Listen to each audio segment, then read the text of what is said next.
discussion. Feel free to add input to any questions I ask anyone on the panel. Don't hesitate. As mentioned before, I'm Francis Lively. I'm the chair of this conference. I also am the president and CEO of the LCP Group in New York. We're a sponsor investing in real estate, primarily hospitality and net lease. And really since COVID, we actually started originating loans in the hospitality space, seeing an opportunity there as a private lender, and have had great success with that. But as an investor and lender, certainly interested to hear from everyone here as to what they're seeing in the capital markets in a very uncertain time. So, Samm, why don't we start with you? Having a lot of fun in this uncertain time. Samm Miller, co-owner of Hillcrest Finance. We provide financing solutions for owners, operators, developers across the country.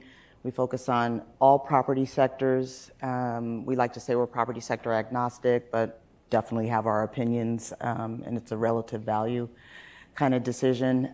We've been very active since COVID, cautious, but a lot of opportunities based on the foundation that we just heard about what's going on in the banking regulation that opens it up for alternative lenders like Hillcrest. I'm Doug Traynor. I'm the CEO of Aareal Capital. We're the U.S. operation of Aareal Bank, which is a German real estate mortgage bank headquartered in Wiesbaden, Germany. We have in the U.S. about $9 billion of loans, and our biggest sector, unfortunately, right now is office. So a lot of issues going on there. Tough time to be a lender. Definitely going to come back to that. Hi, I'm Miriam Wheeler. I work at Goldman Sachs and oversee our commercial real estate lending. Our business today has three main verticals. We're very active in the CMBS market, where we do loans anywhere from $5 million to $5 billion. We have a balance sheet lending program where we make loans as investments in the Goldman Sachs Bank. And then we're also active in the repo business, where we're providing loan on loan to lenders, so leverage on leverage. Great. My name is Jessica Bailey. I'm the CEO of Nuveen Green Capital, which until about 3 years ago was known as Greenworks Lending. We are the leading provider of commercial PACE financing. I'll talk a little bit more about what that is, but essentially we lend money to commercial real estate owners to do clean energy upgrades on existing buildings or to do new construction projects that are meeting code or above in terms of building code standards. So it's a kind of intersection between clean energy lending and commercial real estate finance. And really happy to be here. Excellent.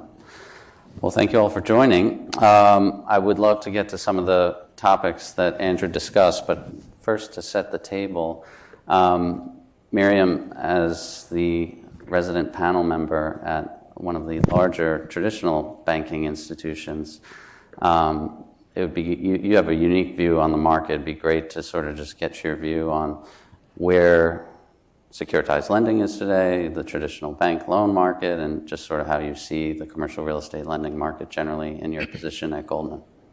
Sure. Let me start with the CMBS market, because the CMBS market theoretically is the most liquid, and I think therefore maybe the best barometer of what's happening. If you look at the CMBS market year to date, supply is down 60+%. In certain sectors, it's down as much as 90%. If you're looking at, for example, CRE CLOs. So very little activity. I think that's for two reasons. One is clearly that there's not a lot of asset sale or M&A activity happening. But then there's also a broader issue, which is there's a huge amount of maturities in 23 and 24, but a lot of those loans are not refinanceable in their current format, given where rates are. So we're seeing this period of time where the market is suffering from a massive liability shock. If you use the conduit market as an example, loans that are maturing today have coupons of 3.5% to 4%. New debt is at least 7.5%, usually north of 8%. So you've basically seen the liability side of your balance sheet double from a cost perspective. And some of the work that we've done with our research team would suggest that if you use sort of conservative metrics, only 25% of the CMBS market today is refinanceable as is, only 25%. If you look at maturities broadly, we think that number is 40 to 50%. Now, of course, there's gap capital, there's sort of other things that may plug part of that hole, but you have a real refinanceability issue in the market right now. When I think more broadly around who we're seeing as active, I think to some of the comments made this morning, the banks are pretty much on the sidelines for a lot of new activity. So in the CMBS market last year, before SVB, we saw banks make up a significant portion of AAA demand. For regular way CMBS, they're pretty much out after SVB, and we're seeing most activity at the top of the capital structure come from money managers and life insurance companies. Now, I think on a more positive note, we are still getting transactions done. I think particularly in sectors that have more cash flow, like hotels, we're still seeing a fair amount of activity, but we're still struggling with this sort of broader liability shock that I mentioned. And then maybe just to spend a second on what we're seeing on the balance sheet side, I think banks are being very, very selective around where they lend. I think they're focusing on their top relationships where they can get ancillary business and deposits or other sort of revenue streams that they're focused on. But origination is down quite significantly from the banks. And I think part of that is concern over CRE, but the other part of it is normally if you make 5-year floating rate loans as a bank, you're expecting that you see a significant portion of your loans repay every year. And right now, banks just aren't seeing the repayments that they typically do. So there's also this sort of machine is clogged because there isn't more activity phenomenon that's going on. Thank you. And Sam and Doug, as alternative private lenders, are you seeing similar things? And what are some of the bigger challenges and opportunities you're seeing with banks on the sidelines? I think, like I alluded to at the beginning, this is why Doug and I exist, is because when banks pull back, it provides a tremendous opportunity for alternative lenders because deals still have to get done, capital is still needed. So for us, this type of environment is the environment where we thrive in because we can provide those solutions that banks can't continue to provide. Now, I will say one of our strategies is to partner with banks. We have some of the top lending institutions or some of the top banking institutions in the country as our partners. And what we do is we go in alongside them. So we'll provide the sub debt and we'll go alongside them. They'll provide the first mortgage and they can still maintain their client relationships, their customer relationships. So as far as providing those types of solutions to help unclog the system and keep the deals going, I think that's one of the things that we're seeing. We have pipeline IC meetings every Monday. We have 30 actionable deals. We have a whole lot of others that don't work for various reasons, but we have 30 deals that are actionable. That's kind of unprecedented. That's a lot of opportunity out there, and we think it's just going to keep going. For me, it's a very disjointed market. So Miriam said there's not a lot of refinance or a lot of acquisition activity, and that's right. If you have a maturing loan, it's tough to refinance it because your rate's going to double or triple and your value is down, so you might have to make a pay down. So you're better off sticking with your existing lenders. So we have about 20% of our book. We're in the value add space. In most sectors, we lend 3 to 5 year loans. People buy a building, do some CapEx, lease it up. So if that loan matures, you cannot get a new loan, so you stick with your lender. So in every sector but office, we're keeping those loans, getting a pay down, getting more spread, getting an exit fee, excuse me. So it's lucrative. We're also making a lot of loans in the hotel space, which is really the only sector that for us that has cash flow. We're making loans at strong double-digit debt yields. So for the morning, we have our origination hat, and then in the afternoon, we're workout people because every single office loan, the value is down 20 to 40%.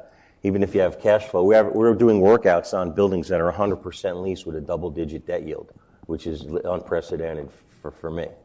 Yeah. So let's talk about the value issue there. Yeah. As you kick the can down the road, hold on to these loans, what happens if the real estate can't perform, right? Where does the capital come from on the other side of that if the real estate can't perform? So if we can't work out an extension with the borrower, kicking the can is problematic when rates are kind of 8, 9, 10%. When rates were zero, you could put a 3% coupon and just close your eyes and sweep cash as it leased up and damn yourself. In this case, you can't kick the can, and the regulator won't let you kick the can. We have to write the loan off anyway. So what we are doing is trying to negotiate an extension. We'll go out to a broker, get an opinion of value. Values are at the floor, they're fire sale prices. So what we're doing is we're actually foreclosing on assets that we might not have in the past, and then we bring in a partner. So if, for example, your note bid on a note sale was 50 cents of your loan, we can value it if we take it back at maybe 80 cents on the loan, and then we bring in a partner like you who pays lease up, carry, taxes, insurance, and then we have the smaller part that we wrote off is in like a hope note or if we keep it as debt or lower in the capital stack in the waterfall. So we're having to be creative. And then the other thing we're doing with just maturing loans is we're setting a low pay rate and a fixed rate, so it's no longer a floater. They don't have to buy a cap. The loan covers at a bad return for the bank, but then we get either an exit fee or an equity kicker, so the math works for us. But we're hoping for recovery, and your guess is as good as mine if and when those values recover. Is hope a strategy? But it is right now. Yeah, unfortunately, it is right now. Well, I do want to come back to distress, and I will say the power of the private alternative lending market is tremendous. We closed on a hotel loan last week, and our traditional partner had to back out of the deal, unrelated to the deal. We had a line of alternative lenders at our door and still closed 5 days later. Someone stepped in, got up to speed in 5 days, closed on the mezz piece. So there's definitely an appetite out there, and it works well for hotels. Jessica, another way to get deals done these days for groups like us is a PACE component, and I'm not sure everybody here knows the ins and outs of PACE, so maybe you could tell us a little more about that and where you're fitting in the capital stack. Sure, thanks. And full disclosure, Francis and I have done a couple of deals together, so he knows how PACE works well. But currently, we're sort of serving as like the Drano in those clogged pipes that Miriam was talking about. So PACE financing, quick 101, this is a type of financing enabled by a state-based policy here in the U.S. that says energy upgrades in our state are a public benefit. That doesn't sound that interesting or important until you realize that when a state law says something is a public benefit, you can use the state tax collection mechanism to secure and service your loans. So private lenders like Nuveen Green Capital essentially operate with a credit enhancement from a state as long as we are funding measures on commercial real estate that have clean energy components to them, which most do in terms of new construction. And if you're renovating an old building, you're not going to put in a less efficient chiller, right? So what we're seeing lately is really a pivot from what we used to do, which was coming in with sort of a cash flow message of, hey, your building is costing you more to run than it ought to. Why don't you think about replacing all the equipment in there? You're going to drop your OpEx. It's going to be a more valuable building. That was sort of phase one of how CPACE operated. Where we are right now is really coming, as Francis is saying, into new gaps in the capital stack that have emerged because regional banks are completely on the sidelines. We're hearing even banks like Goldman are sitting quietly for a moment here as they see how this shakes out. And banks like, or lenders like Nuveen Green Capital can kind of move in and find new opportunities to be accretive to building owners, filling what is frankly right now basically a gap that banks have left there. So the deals that we're seeing are actually better deals than we've ever seen because you're seeing equity sponsors have to write much bigger checks than they used to write. So you've got this real bifurcation of pipeline in terms of sponsors that are still willing to get a deal done because the deal's that good. If you don't have a good deal right now, you're not doing it. It's just too expensive. So those deals are falling to the side. But if you've got a good deal in a good location, in a good sector like hospitality, for the most part hospitality, you're seeing sponsors kind of pony up, write the check. We're able to come in behind them, oftentimes as the only debt on the property that they're taking. The other interesting thing about CPACE financing is we're fixed rate for 30 years. That used to be sort of a ding against PACE when rates were so low and people were worried about borrowing CPACE and kind of locking in for that term. But right now, it's avoiding the need for these sponsors to buy a rate cap, which is quite expensive. So they're locking us in for 30 years. It's sort of, we think of it as like one side of the tent that's anchored to the ground now. They know what we're going to cost. We're sitting there, and they're able to fill in the other parts of the capital stack. So it's been an exciting year for us. It's sort of certainly going to be our biggest year. I don't see that slowing down anytime soon with interest rates as high as they've been. So we did do a deal out in California where PACE was 0 to 35%, and we were 35 to 70. We were technically a first mortgage.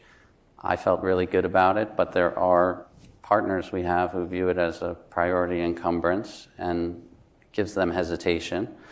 From our perspective, we can foreclose as long as we keep you current. It's not a complicated intercreditor that you might see in a more AB or senior mezz structure. But just curious from the others on the panel how you all view PACE in any deals you've done, and have you used it in any of the loans you've made recently? And maybe how you guys handle those concerns when they're raised on a deal that you want to be involved in. Yeah, just for those that didn't pick up on it when I said we're serviced by the tax collector, what that means is our loans have a senior secure position, which is to say the amount currently due to us collected on the tax bill sits ahead of Goldman Sachs if they've got the mortgage on the property. That is the reason we can lend with this fixed rate for that long period of time that I mentioned.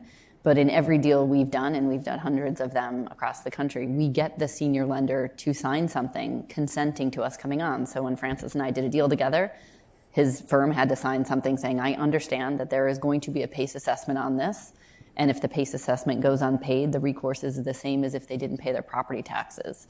We are not a kind of a shop that is looking to foreclose. That is not our business model. So we've got all sorts of structures where we would hope that a senior lender would step in and start writing the check to the property tax collector to make sure that we're kept current. But ultimately, that is the recourse. And it has been an issue in terms of getting some lenders. And I'd love to hear kind of how Goldman's thinking about it. Yeah, no, I think it's a really interesting product, and definitely something in this period of time where you have these capital structure holes that is going to be, I think, really a part of the solution. We have not yet seen the rating agencies get comfortable with CPACE in the capital structure, and I think it's for some of the reasons Francis mentioned, that you can certainly view it as incremental senior debt. But I think as long as it's viewed with that lens, that there is some incremental leverage, but maybe it's more efficient than other methods of levering a property, I think it will be part of the solution. We have not yet done a loan on our balance sheet with CPACE ahead of us, but I think it's something we would certainly consider. We've not done it either, but we're currently consider one, and the CPACE proceeds are going to pay down the senior loan and set aside money for tenant improvements. It's an office deal, so we think it's a great product, and it's part of a workout solution for us. And we have not done it at all for some of the reasons that Miriam just mentioned. There's no kind of regulation around it, so until we get comfortable with that, we haven't considered it. And then just finally, Jessica, the CPACE is available on new construction and refinancing existing, and there's some states that it works and doesn't work. Maybe you could just elaborate for the audience on that. Sure, yeah. So it's a state-based policy, as I said, so the rules are slightly different in every state. Interesting enough, Connecticut was the first state that had an effective CPACE policy, so it was created really right here at SOM in some ways. We had some of our first early meetings here. But the way it works is that you can use it for new construction. As I said, most states say that you've got to be above code if you're going to use it, and then it comes in as sort of 30% of the capital stack. You can renovate an existing building. And then in most states, you can retroactively use CPACE. I think, Doug, that maybe that's what you're talking about, for work that has been done on a building that meets the criteria, which is to say has energy efficient dimensions to it. You can look back 3 years and essentially recap a sponsor for having completed that work. This is where the senior lenders are starting to pay more attention, frankly. It's starting to become that kind of rescue that they want. Again, nobody is looking to take the keys from some of these buildings, but there is that kind of need for a bridge. And CPACE has been able to come in and say, hey, if you did a massive project on this building and you need to free up some liquidity, you can use CPACE to do it. And senior lenders are appreciating this because it's helping to build back up reserves and sort of bridge to stability. Great. This one's open to everyone, but we'll start with Miriam. What deals are getting done today, and what's sort of the new normal in underwriting in terms of traditional metrics, debt yields, hedging requirements, what you require of your borrowers that might be different from past cycles just given the uncertainty in the market? So I think it's an incredible time to be a lender if you can segment your old portfolio and focus on new loans that you're making. Because when you think about making a loan today, you're making a loan on a reset basis, right? The world has absolutely moved from a valuation perspective. And I think you're getting a lot more coverage than you got previously if you just look at the debt yields that we're lending to today. So that's super attractive. You know, when we think about what's doable today, it really does depend by sector. If you're trying to get an office loan today, there's only a very small segment of properties where there's any liquidity in the loan market. For office and CMBS today, it's call it probably a 15% debt yield on a property to do a new loan today. Interestingly, we're actually seeing a lot of activity in the retail space. Retail 5-10 years ago was sort of the office of today, where there was a lot of concern around long-term demand and viability. U.S. had 1,100 malls, and I think there was broad consensus that that was too many, but no one knew how many would actually make it to the other side. And I think today in retail, people are saying, look, if you made it through COVID, if you've actually had positive releasing spreads since COVID, and we've shown that there's consistent tenant demand for your property, there should be a path forward to lend there. So we've actually done a number of retail transactions this year. Again, those are all sort of double-digit debt yields for the most part. Multi and industrial, I think, are very interesting because those have certainly been the darlings from an asset class perspective for the last couple of years, largely because you've had so much top-line growth and positive fundamentals. But I think the challenge that we're seeing in multi and industrial is that there were a lot of assets that were purchased at the peak of the market in 2021 at 3-4% cap rates. And those assets are really challenged from a coverage perspective because you have had tremendous cash flow growth, but certainly not enough in the last couple of years to account for just where coupons are today. So I think in those sectors, we are seeing some bridge capital available, but you still need to cover at least 115 cover if people are willing to believe some rent growth. So again, you're still talking 7.5+% debt yields minimum, even if you get a great loan. So the standards have changed a lot. We have this refinanceability issue given DSCR, but I would say DSCR is really the number one driver that lenders are looking at today because no one wants to make a loan where they're not sure if the borrower can cover debt service the next day. Yeah, I echo what Miriam said.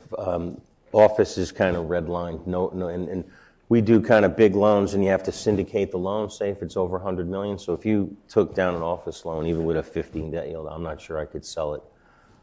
For us, multi and industrial kind of always priced too tightly. Our bank was looking for us for more spread, so we were off value add office, hotel focused. Right now, the new business we're doing is largely in the hotel space. Traditionally, you do a 60-65% LTV hotel loan with a 10-ish debt yield, maybe a mid-3 spread. Now it's a 15 debt yield, 55% leverage, and a 4 spread. So it's a very good time to make those new loans just because there's not a lot of liquidity. We focus primarily on the middle market space, so our ability to put out capital may be a little bit easier, I would think, just because we don't have to write large checks.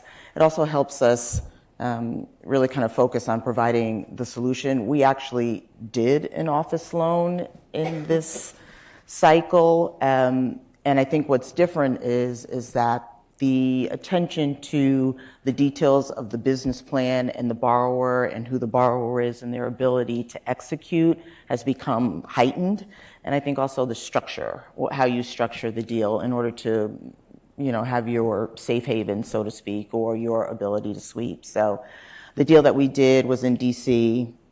Please don't shoot me. DC office can be good. DC office can be good.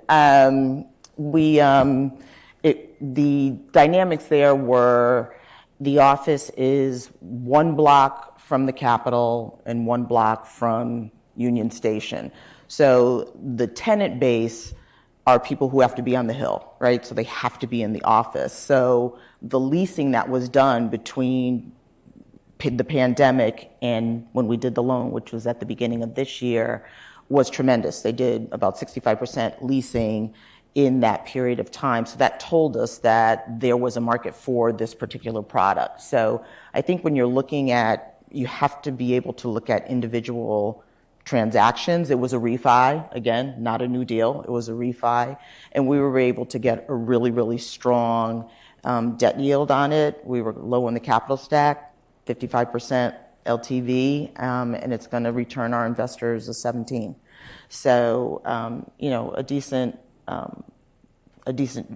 example of what's happening in the market. I think one of the things that's different, or that we focused on and we never focused on, was leveraging leverage. So when we provide loans, we go in the mezz position. We don't take down the whole loan, get a line, and cross-collateralize all our assets.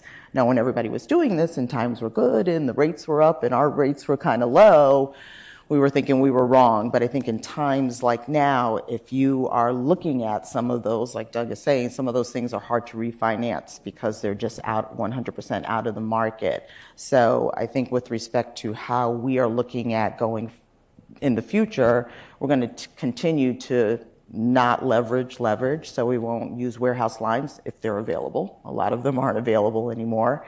And I think that's probably a good, safe, go-forward plan in a time like this.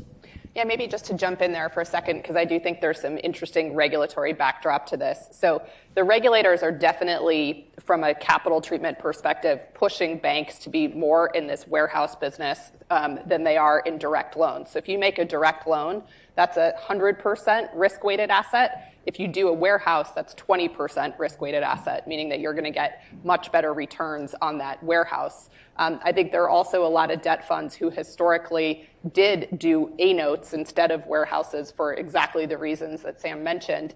But we've actually seen that the availability of those A-notes, because that was historically a regional bank product, has started to dry up. So there are some folks who are actually being sort of pushed into the warehouse market and having to provide some of that mark-to-market, crossing, et cetera, because that regional bank market has changed significantly in the last 6 months. But it is interesting to me that the regulators are really trying to create this system now where you see more lending happen in the private markets, but with the banks providing kind of just that senior piece of it.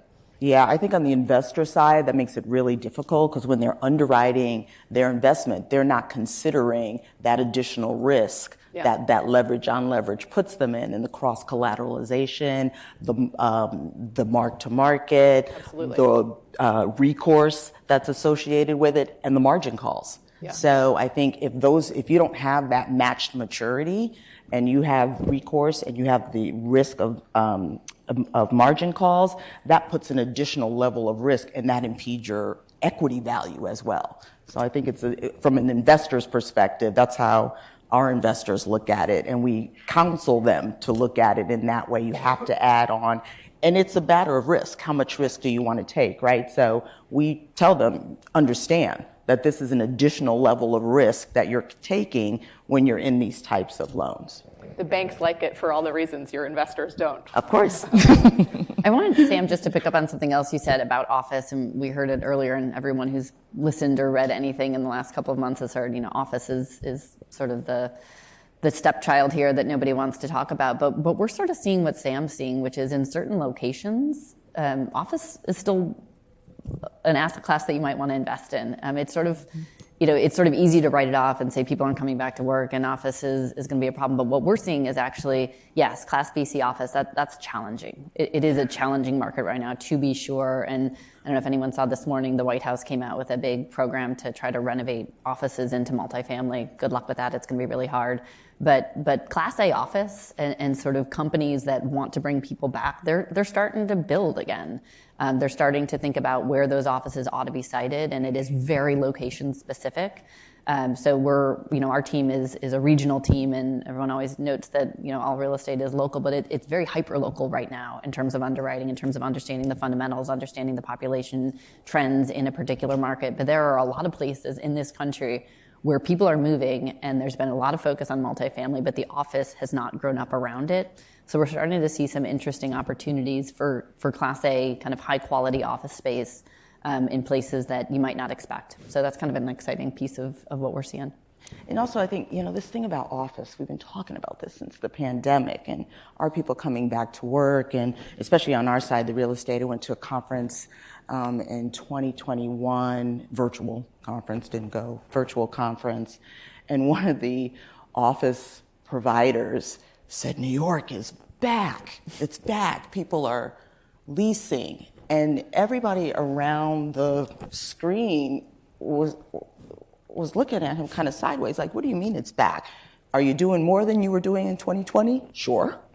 But are the terms shorter? How, is it smaller? Are people shrinking? And I think the underlying question there is, what are the businesses doing? And until we understand how businesses are right-sizing and figuring out what they're doing, we're not going to really know to the extent of what we're going to need for office. So there's a lot of kind of domino effect that we have to deal with before we really know. And so you have to be rifle shot it. It's got to be market specific, and you've got to understand the dynamics of that particular tenant base and how they have decided to use office. We have a long way to go, Yeah, for us, it depends on the market. So New York and San Fran have always been great. Now they're the centers of pain. But One Vanderbilt gets leased at $150 a foot, but it comes at the expense of lesser buildings. So it's definitely market and sub-market driven. Our loans in Atlanta, Denver,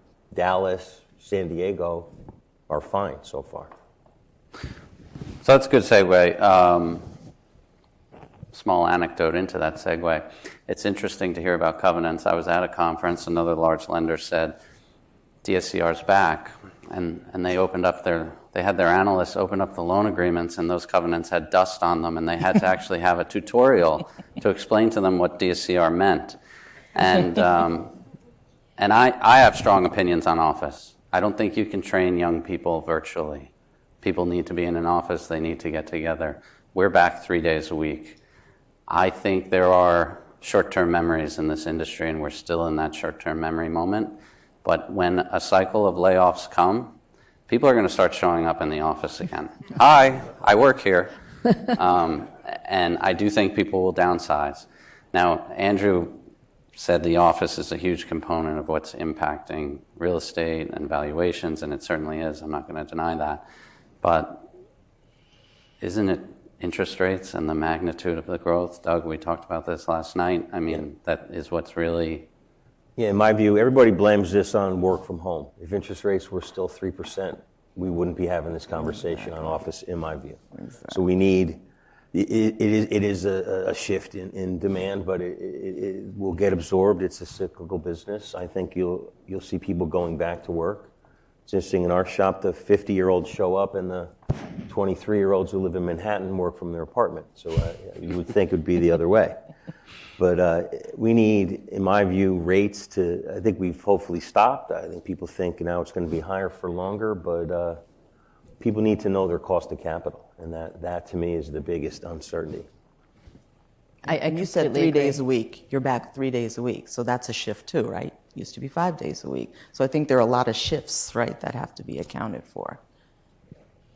Yeah, I agree with the context, though, that it is really much more to do with interest rates than it does with return to work. The interest rate volatility and rapid escalation has been unmatched in my career. So I think it has taken a long time, and people still haven't settled.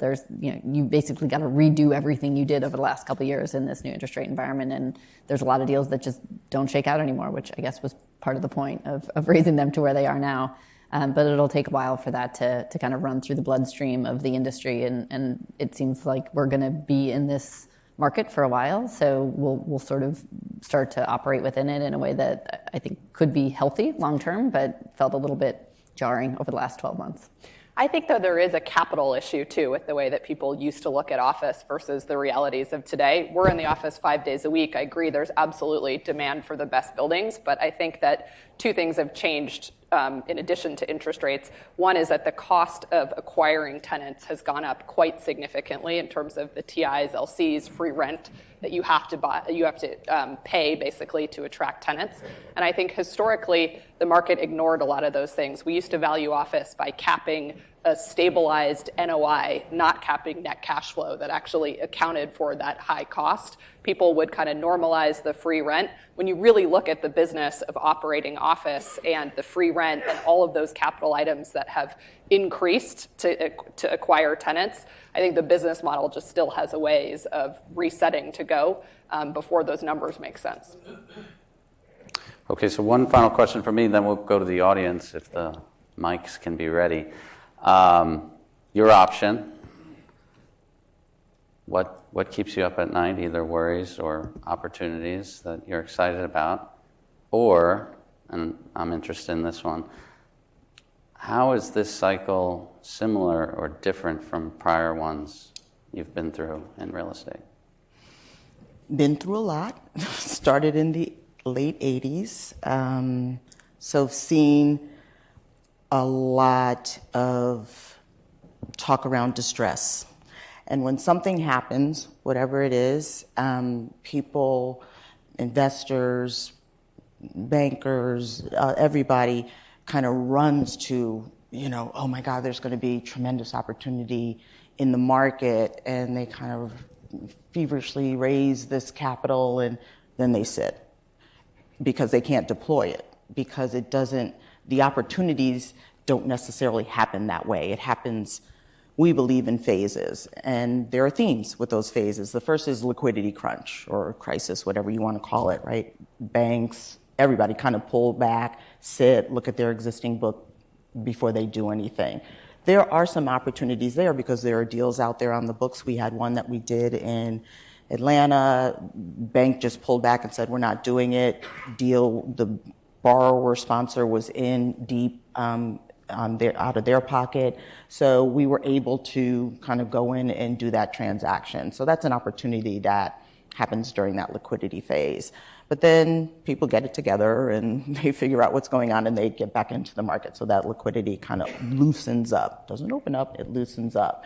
And then you get into what I think we were talking about last night, where we are now. And that's this valuation reckoning, we call it, because nobody's understanding values, nobody's dealing with values, and they don't agree on why they're not dealing with values. So there's just a whole bunch going on right now with values, and there are a whole bunch of opportunities there. I think if you start with the real estate, and you can underwrite the real estate, the market, the business plan, and the borrower, you can get some really good opportunities in this period. And then there's what happens when none of those two things don't work, and that's what we call the enterprise phase, when people have kicked the can down the road, they didn't react, they didn't do anything, and then they're forced to do something because they can't call capital, or they don't have access to capital, the banks aren't refinancing, or that loan's completely out and they're out.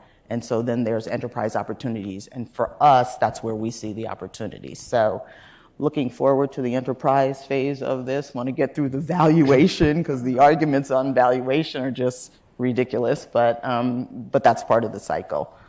So excited about what's coming. What keeps me awake at night is that 100% leased building with a top-notch sponsor and a 12 debt yield is a foreclosure opportunity. I never thought I'd work through that environment. So we're just taking them one at a time. And as we talked about last night, Francis, I've been around for a bunch of crises, starting with the S&L crisis in the 90s. Anytime there's an issue, here comes the Fed to the rescue. And this time, they kind of caused it with the rates, and nobody knows when they're going to come or if they're going to come to the rescue. So that, to me, is the big unknown. I would say interest rates and what happens if they continue to go higher from here. I think there was this period of time over the summer where the market decided, okay, we're going to have a soft landing. The Fed is done. We know where the 10-year is. And since then, the 10-year is more than 100 basis points higher. And I think every time we think that this is it and there's stabilization, rates keep going up. And I think to the point Sam's making around valuation, that has huge ramifications for what all of these assets are worth, what borrowers are going to do, where people are going to be willing to buy new assets. And it feels like we're still a ways away from really having clarity on what that's going to look like long term. So I think that we're going to be in this kind of purgatory until people have conviction around where rates are going to stabilize. But 5% 10-year has real implications for a lot more pain from here. Yeah, I would echo all that, and just the purgatory is the right term of sort of having that 5% 5% 10-year just frees everything over. So it's sort of a tough market to do business in, and sort of the topic here is what's on the horizon. I think the reality is none of us exactly know, but it feels like that is shared among too many people that nobody knows, and so a lot of people are sitting on their hands, and it may cause less growth than we'd want to see in our industries. Okay, how about questions? Right here, Professor Gray. Thank you all. This has really been interesting for me. I'm not a debt person, but you haven't really spoken much about multifamily and specifically the single-family rental market. You know, Pretium is now $52 billion, and that's a big business, and I wonder how you approach that in the context of multifamily generally. So take that one. We did some single family. We did it early on, pre-pandemic.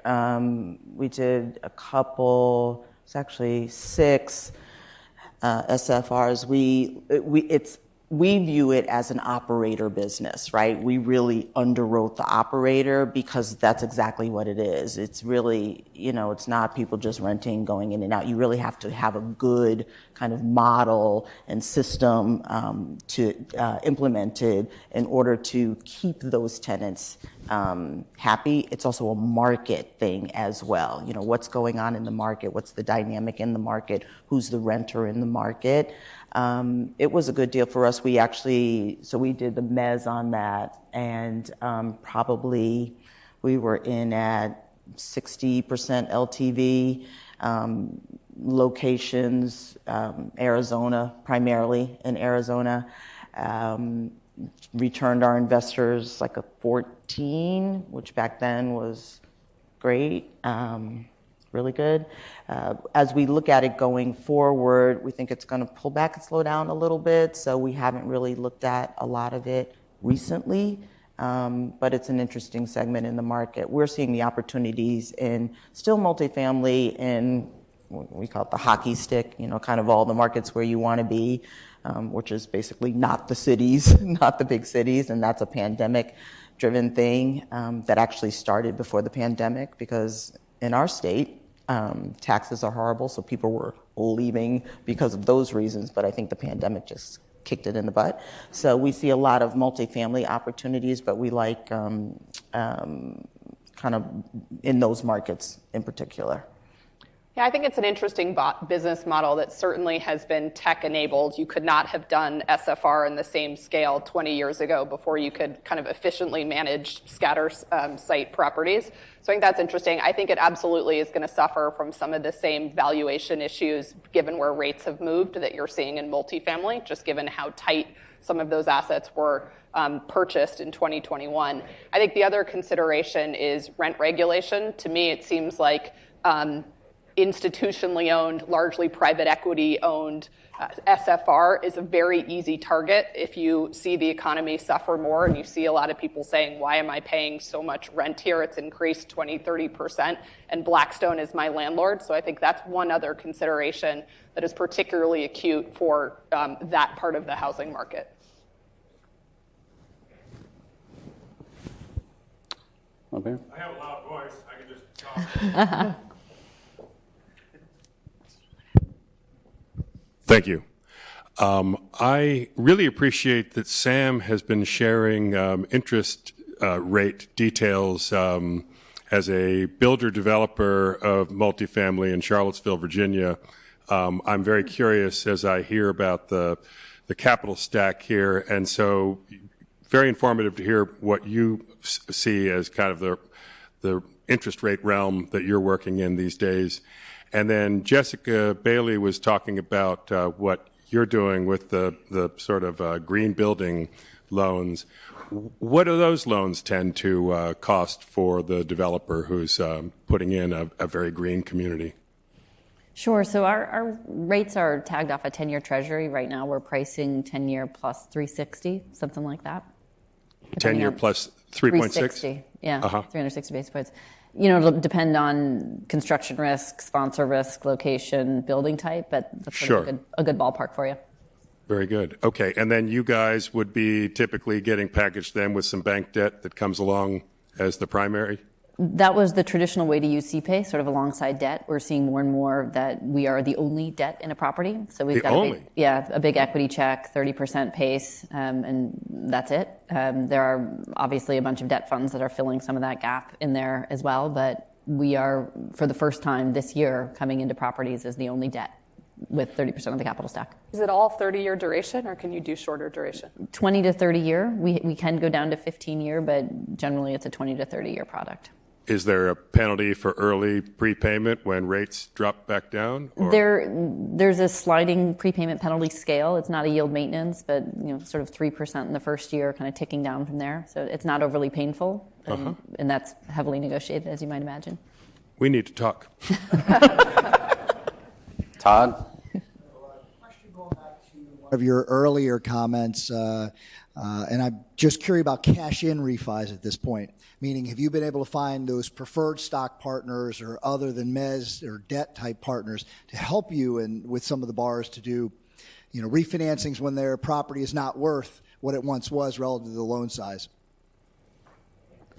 Sorry, is the question how we find them, or? Are you finding them? Yeah. Are they useful? Are the borrowers willing to even agree to those kinds of transactions at this point? Because it certainly means they get diluted a bit.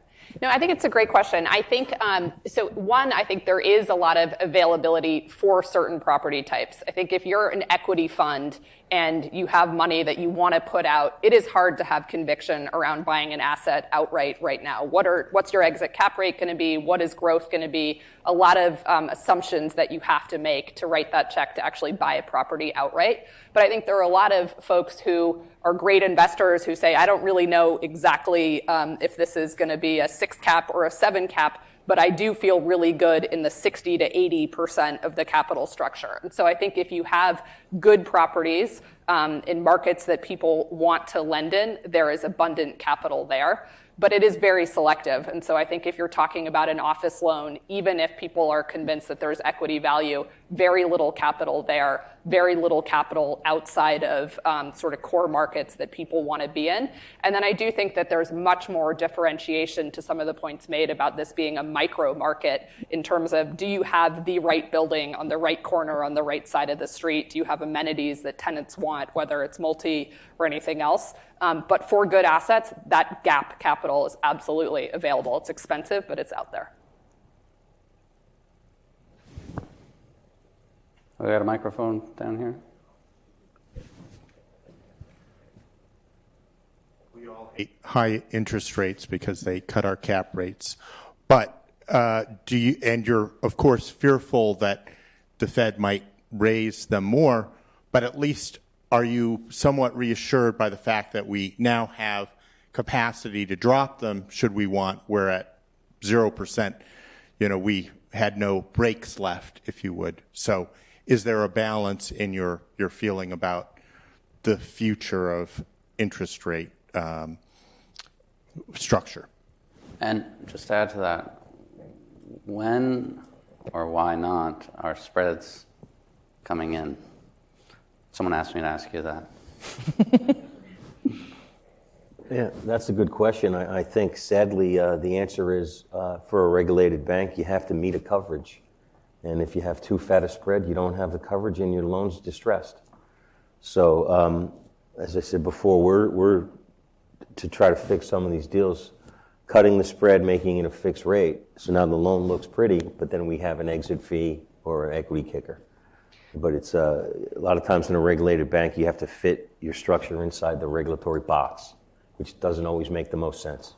I don't think you're going to see spread tightening near term because the marginal buyers are out of the market. So if you think about the CMBS market as the proxy, banks are gone, money managers are buying, but don't feel like commercial real estate is something that they really need to own right now. It needs to look really cheap versus all their other options and structured products. And then life insurance money, the other sort of demand source, is pretty selective and also focused on credit right now. So I think that the sort of negative headlines around commercial real estate, and particularly office, are having a negative impact on overall demand for the product. Marginal buyer is gone, and everyone is happy to miss it unless they can tell their investment committee it looks great.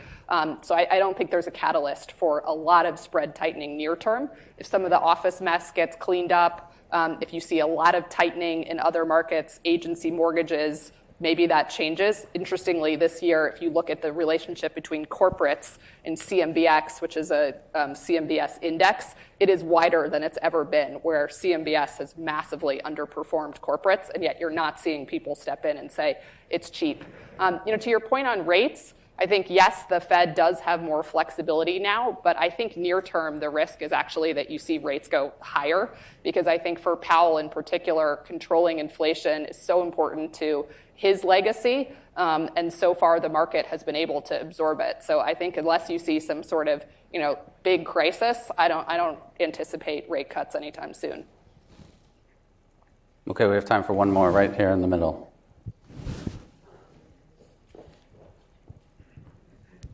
Hi, similar to the question about the concentration or lack thereof on multifamily, I'm wondering if you're seeing a broadening in opportunity in commercial real estate for groups that have to show up for work, things like research, medical office, light industrial, or is that, I guess, tempered by the amount of infrastructure that those types of things need? So medical office for us is the golden child of office right now. We're seeing a lot of demand for that, and they're expensive to build. They require a lot of energy, so they're kind of right up our alley. So we're seeing a growth in medical office for sure. Yeah, there was a lot of excitement around life science in the market over the last couple of years. I think that's been tempered a little bit just because biotech funding has pulled back given the world that we're in right now, but I think long term, that's an interesting sector. And I do think broadly, you've seen sort of a lot of interest. Now that retail was hard for a long time, office is 20, 30% of the market, depending how you cut it. People don't want to do that. So I think the lens of other asset classes that people are looking at as a replacement in commercial real estate has definitely widened. We're seeing people spend a lot of time on data centers. We've financed cold storage. SFR used to be sort of a fringe asset class. It's very mainstream right now. So I think the box has definitely grown. Yeah, same for us as we're trying to reduce our office concentration. We've looked into life science, student housing, data centers, some of the sectors that Miriam mentioned. Yeah, we've done recent loans on life science, big loan in San Francisco, looking at one in Cambridge. I'm sure that's not a good word here, but Cambridge, looking at one there. We do like medical office quite a bit.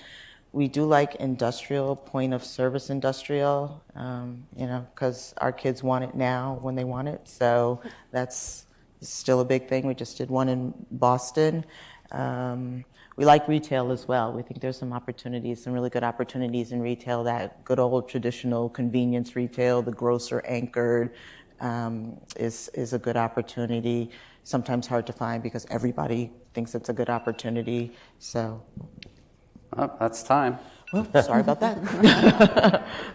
Yeah, so we are looking at those kind of alternative asset classes as well. Perfect. Well, thank you all for doing this. This is fabulous. Give everyone a round of applause. That's so fun. Perfect timing. We are going to break now till 10:55. Please be back here at 10:55. Thank you. Awesome. Thanks.